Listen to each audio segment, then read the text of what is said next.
right.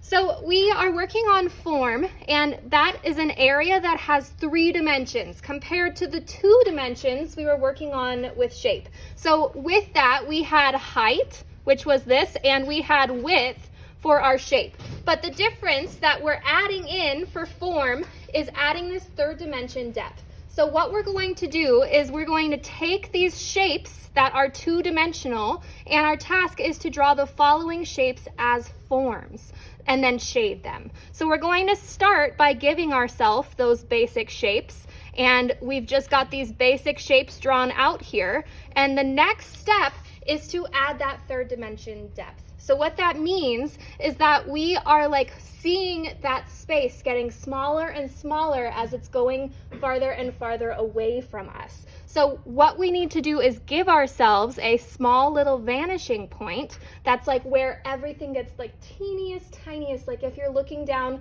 a railroad track and you look as far down it as you can see, as it reaches that one tiny little spot, like the farthest it can go, that's called the vanishing point. So we've got this little dot. We're going to draw lines from all of our edges back towards this dot. So if I were to connect them, you can kind of see that like length going out. Now what we're going to do next is just shorten that space by drawing the edges. And this line right here on this top of our square is straight across, so this line needs to mirror it. So we've got this line right here, which is a side, so our back line edge needs to mirror that angle. So we want this next line to match this angle perfectly, so we can just draw that line straight down.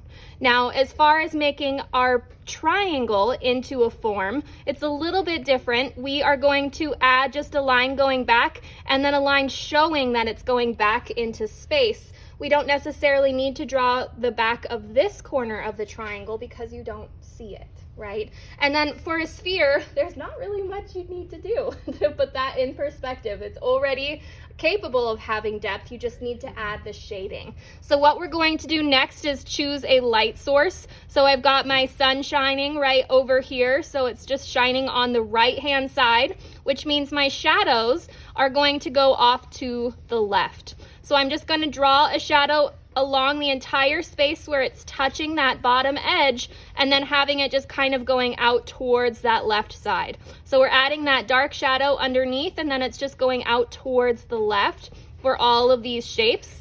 And then we're going to go in and add the actual shading on the shapes themselves. So this is our brightest side, so we're going to leave that fairly light. I might actually make the front of this kind of darker. And then this is my brightest side, and then maybe this is like my lighter side. And you can use a blending stump. You don't have to. It is up to you.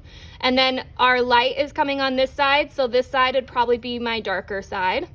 And then for our sphere, we've got this edge where, remember when we were shading our sphere, typically there's like a highlight at the bottom, and then we're just going to fade this up and have it get lighter and smoother as we work our way out so that it looks like a more realistic 3-dimensional sphere. All right, so that's this first portion of form.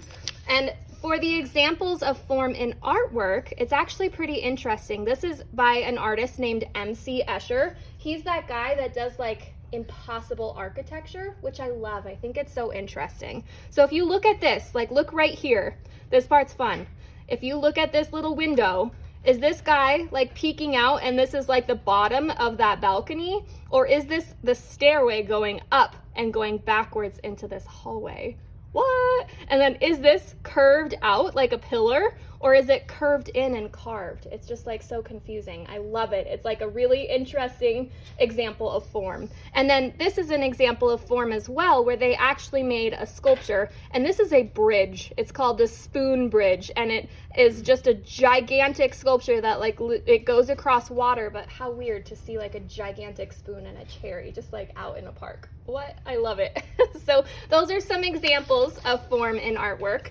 I'm going to show you all 3 of these. You probably won't get to all of them. That's okay. So for this one, you're going to just start off by sketching in these shapes to the best of your ability. So I'm going to just start with what's in front. So I've got that circle. Then I'm going to come up and I'm making sure that this is overlapping in the same place. And the top of this cylinder has like a stretched out oval, and then we're going to bring this down, and we've got this edge of our box that's like right here that's got a diamondy type shape. So I'm just like adding this little diamond. I've got my line coming down, and here's that basic layout.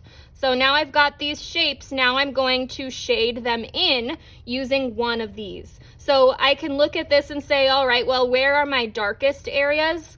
And I'm just gonna like fill those in now. And then maybe I'll use like scribble to fill this in. So maybe I'll like go in and I'm just like adding my scribble texture to where it's my medium tone. And then we've got like much darker over here. So I might like come in and start really using some texture to start filling in that darker gray, and then to have it fade out and get less and less. So you're using one of those textures to fill that in. And then for this final one, you're connecting all of the corners, indents, and outer edges of these shapes to the vanishing point to turn these shapes into forms. We're giving it that third dimension of depth. So you can take a ruler or you can eyeball it, but you're essentially just connecting all of the corners. So for shapes like this, where it is just like kind of outside corners, you would just draw these lines back to the vanishing point, and then we're going to mirror these lines. So I like to overlap with my ruler since they're see-through, and I can make sure that it's straight along that line before I end it. And then I want to keep that same distance, so I'm like lining this up, and there's my triangle. So then I could just go in and erase these extra random little lines, and that gives you this triangle that is now a form. So from here, there are a couple that have indents and no corners. So for example, like the star, not only do we have to connect the parts that are like outwardly pointy, but also the indents. So this is an indent, but I still need to connect that going back to the vanishing point. So I would just draw, and some of them you won't actually be able to connect all the way. So like this corner back here, I can't draw that line because it's going behind. So I can only draw where it's like not in front or behind something. So I'm going to go through, and now I'm mirroring all of these lines. So I would just like line this up with my ruler and make sure that these are like matching the line that is in front of them. So you can see some of these are gonna have a few little tricks, like this one won't show this indent. So you're just gonna have like that edge of the star that looks like that. All right, so then you're just drawing these lines back to the vanishing point, and that is all I wanted to show you for this. So do you guys have any questions? On this first one, you're changing them into forms. On the second one, you're redrawing it and shading it with one of the techniques we've practiced. And on this one, you're connecting all of these lines back to the vanishing point and ending it by mirroring the line that is in front of it.